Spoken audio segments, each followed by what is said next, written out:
Então, boa noite, pessoal.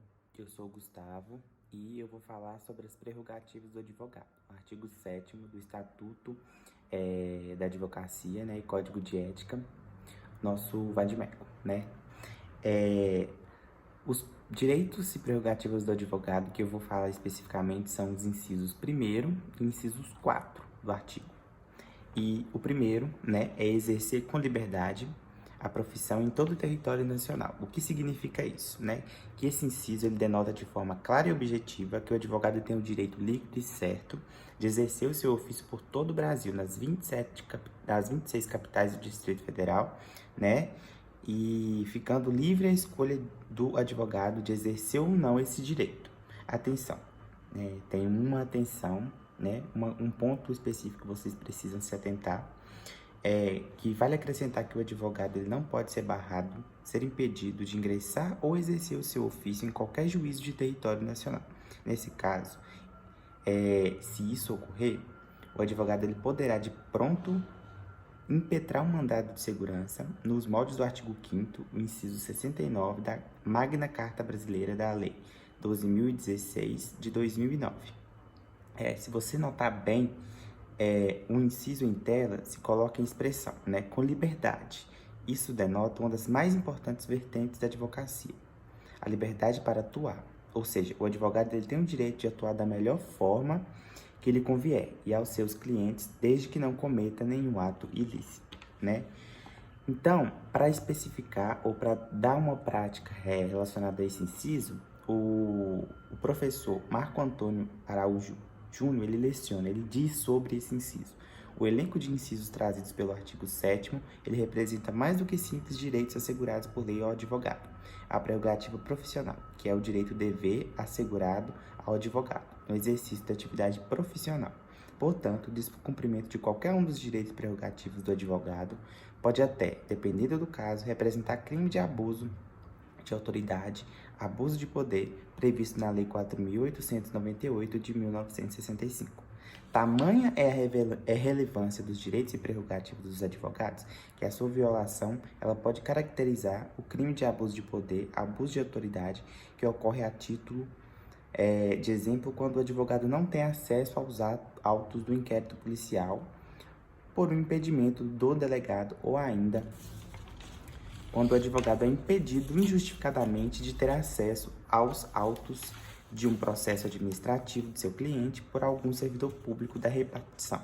Essas violações, ao depender do caso concreto, podem causar prisão do cliente ou no outro caso até a demissão do cliente, logo configurando o abuso de autoridade.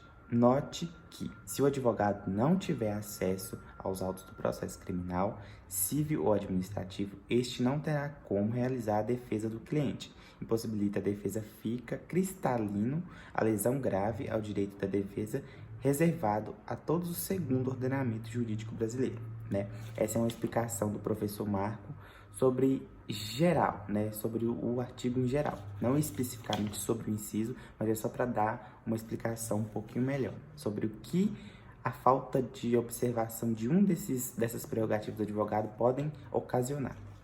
Agora sobre o inciso 4º, né, do artigo 7º. Ter presença de representante da OAB quando preso em flagrante por motivo ligado ao exercício da advocacia para lavratura de auto respectivo, sob pena de nulidade e, nos demais casos, a comunicação expressa e seccional da OAB. O que significa? Que a prisão em flagrante do advogado, quando no exercício da profissão, deve ocorrer somente a título excepcional. Noutras palavras, somente quando o advogado cometer crimes inafiançáveis nos demais casos, né, vale a pena observar que haverá somente a comunicação expressa ao Conselho Seccional da OAB, ao qual o advogado é registrado. Ou seja, somente quando o advogado cometer crimes inafiançáveis, né, e nos demais casos, vale a pena observar que haverá somente a comunicação referente ao Conselho Seccional da OAB. É importante mencionar também o porquê deste inciso.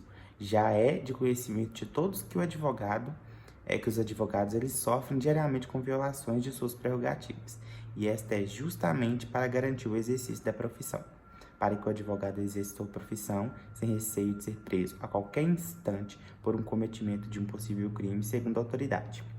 A título de exemplo, quando um advogado vai atender um cliente que está detido, preso ou apreendido em uma instituição civil ou militar, e o delegado proíbe o acesso do advogado até o seu cliente, e quando o advogado tenta conversar com o cliente, mesmo que sem procuração, o delegado o prende por desacato, ora será que essa conduta do advogado configura algum crime ou alguma contravenção penal?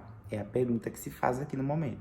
Lógico que não, né? A resposta é apenas o exercício legal da advocacia por parte deste advogado, ele tem o direito disso, né? Nesse caso, nesse exemplo, cabe perfeitamente a aplicação de um desagravo público, representação do delegado, a corregedoria da entidade e até a configuração de crime de abuso de autoridade, como já mencionado, né, pelo professor Marco, né, na sua explicação de lição.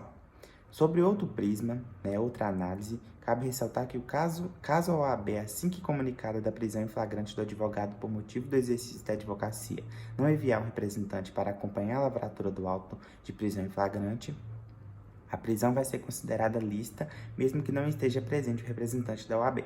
Tudo isso segundo a AD de 1127, 8, posição questionável, posto que pode ser demonstrada no futuro que a prisão foi ilegal desde o início, trazendo assim grave lesão ao patrono. E sobre a ADIM, a qual me referi, né, a ação direta de inconstitucionalidade número 1127-8 do Planalto, né, ela se refere a ato de anti-inconstitucionalidade, né, o direito de observar a Constituição, porque o advogado ele tem o direito de ser representado, né, porque ele é um civil normal, comum, como todos nós, e ele tem o direito de advogado, ele tem o direito de representação, mas no caso dele é específico da OAB, né? Ele tem que ser inscrito na OAB, tem representante da OAB, e caso isso não ocorra, infelizmente ele vai responder de forma lista, a prisão dele vai ser considerada lista até que resolva o que está pendente em questão da OAB. O porquê houve ou não a representação e o que foi considerado para a prisão dele ser considerada lista e o que ele fez, se ele fez realmente algum desacato, se houve alguma coisa que o advogado fez que não foi fora da lei ou foi fora das suas atuações como advogado.